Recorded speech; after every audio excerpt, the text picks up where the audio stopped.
stage as before. So they went into the Jordan, sat there with the ark, while all of the tribes of Israel went across, and the water was stopped. And then as soon as they got out, the water started to flow again. Well, I thought that's interesting, because one evidence of gravitational effect would be to stop the course of water. But what blew my mind is what comes next. At the end of that chapter. For the Lord your God, they're talking about the ark, dried up the Jordan before you until you had crossed over. The Lord your God did to the Jordan just what had been done to the Red Sea when he dried up before us, when he dried it up before us until we had crossed over. Wow. That has been omitted. Because this says that they used the Ark of the Covenant of the Lord to open the Red Sea with Moses. But in the section where they talk about opening the Red Sea, they just say Moses lift up his staff and open his arm, and the Red Sea opened. They forgot to mention that the ark was involved with this staff. And so here they do, though. Here they make it very obvious that the power of the ark was used to open the Red Sea. That means the ark was not the box that was built at the foot of Mount Sinai after opening the Red Sea.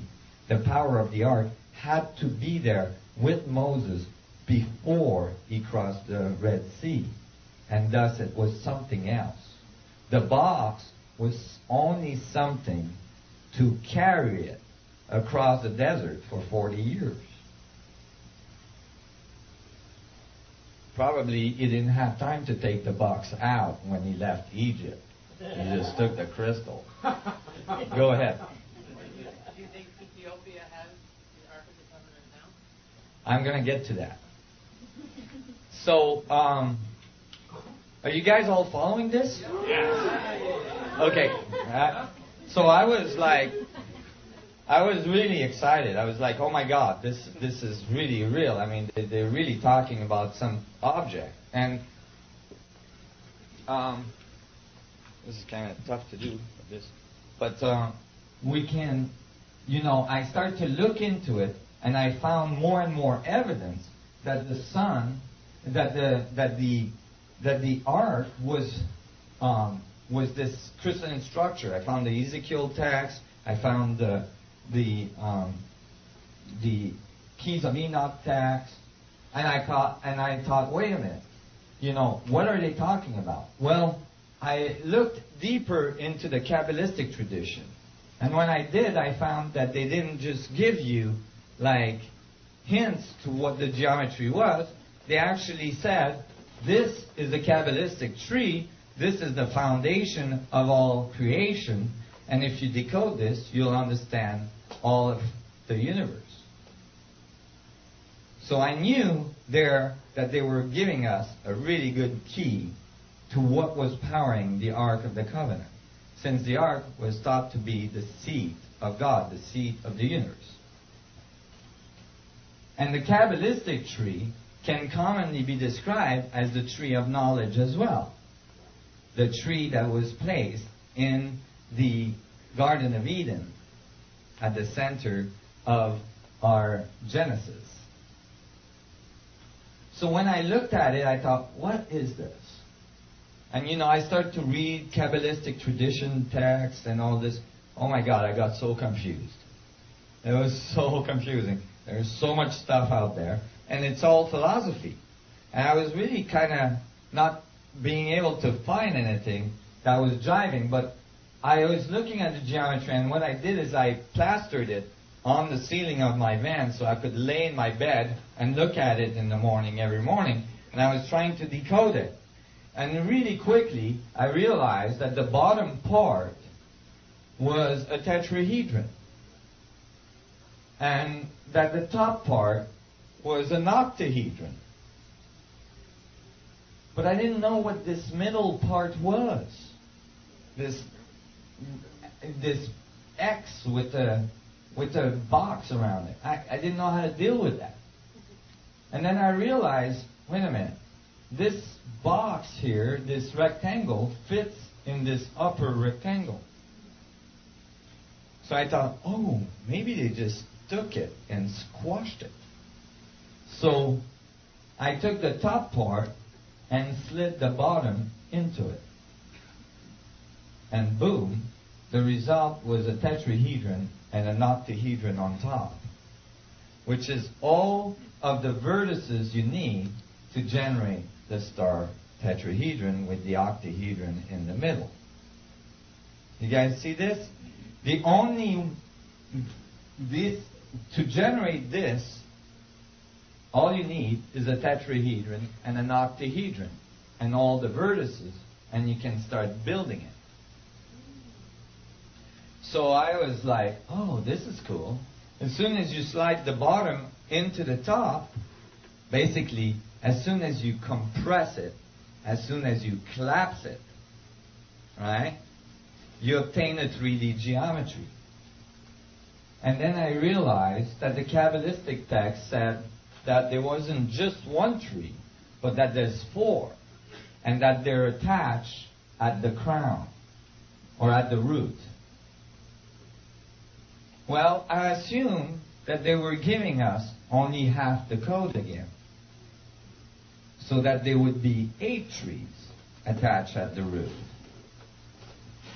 Well, if there is 8 trees attached at the root, and each one are decoded to give a star tetrahedron, as we just did, then the result is 64 tetrahedron grid. How do you know you've decoded it right?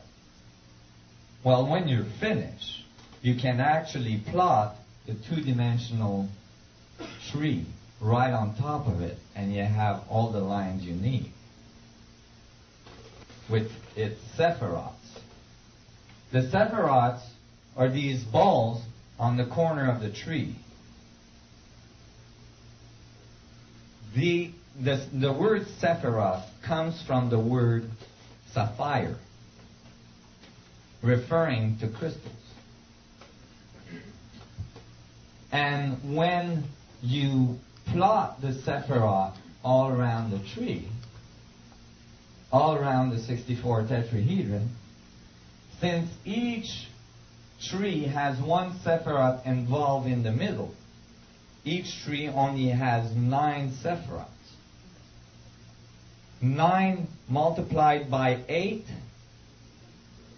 72.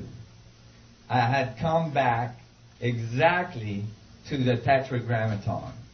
You've got 2 other ways that you can do this. Mm-hmm. The top 3 are always considered to be separate and above man, and thus to be mapped separately. Mm-hmm. Center, the center and the crown, is in its own space, and the one space that's missing that you have filled in with your dark circle is da'at, known as knowledge. Knowledge, that's right. That point, that's the esoteric sephiroth in the middle. That's right. I have shown this to rabbinic tradition experts, and one of them started crying. It's very significant. What scared me is when I was studying this, it warned over and over in many books that if you try to decode the Kabbalistic tree, most people turn crazy. They lose it. And I figure, well, you know what? I'm already crazy, so I can't go much further, so I should be all right, right? And so I just went at it, and it came out. So I was like in amazement that it was so easy. Now I did do an animation that